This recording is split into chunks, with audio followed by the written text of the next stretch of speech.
வெண்பருத்தி நூலெடுத்து வாய் வெடிச்ச பூவெடுத்து நான் அணிஞ்சிட தொடுத்து வச்ச நடினமான மாலை இது.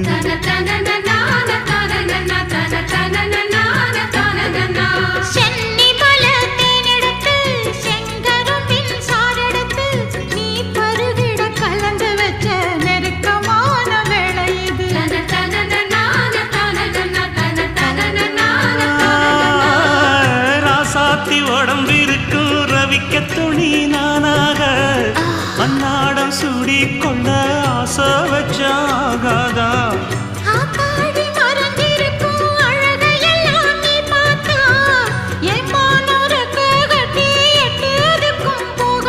அடிச்சீனி சக்கரையே